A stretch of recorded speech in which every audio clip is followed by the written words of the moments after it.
Hi guys নমস্কাৰ। আমি যোৰহাট অভিমুখে আহি আছোঁ। মোৰ লগত তিনিজন আছে। আমি জ্যোতিষৰ এখন সন্মিলনলৈ আহি আছোঁ। যোৰহাটৰ অসম সাহিত্য সভা ভৱনত জ্যোতিষৰ যি সমাৰোহ হ'ব, সেই সমাৰোহত আমি অংশগ্ৰহণ কৰিবলৈ গৈ আছোঁ। মোৰ লগত আছে মোৰ বন্ধু দীপাংকৰ ভৰদাস। তেওঁ তেজপুৰৰ পৰা আহিছে। তেওঁৰ লগত তেওঁৰ ব্ৰাদাৰ আহিছে। আৰু মই অৰ্ণৰঞ্জন শৰ্মা, মই গোলাঘাটৰ পৰা আহিছোঁ। জ্যোতিষৰ সন্মিলনখন অংশগ্ৰহণ কৰিবৰ কাৰণে আমি গৈ আছোঁ। এয়া যোৰহাট টাউনৰ মাজেদি আমি গৈ আছোঁ। আপোনালোকক ভিডিঅ'টোত দেখুৱাইছোঁ।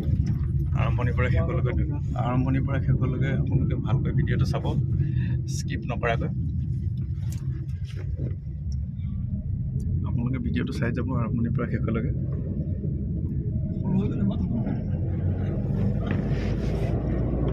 এই ভিডিঅ'টো মোৰ বন্ধুকেইজনক দেখাবলৈ মই চেষ্টা কৰিছোঁ। এইকেইজন আছে মোৰ দীপাংকৰ ভৰদাস। দীপাংকৰ, তুমি হয়, আহি আছোঁ। চাব আপোনালোকে আমাৰ ভিডিঅ'টো চাই থাকিব। ঠিক আছে। পালোহি, সোমাইছোহি যোৰহাট আমি পাইছোঁহি। যোৰহাট মেইন টাউন আমি সোমাই গৈছোঁ এতিয়া। আৰু কিছু সময়ৰ পিছতে আমি নিজৰ ডেষ্টিনেশ্যন গন্তব্যস্থান আমি পাম। ধন্যবাদৰে আমি ভিডিঅ'টো ইমানতে সামৰণি মাৰিলোঁ। ধন্যবাদ। জয় অসম।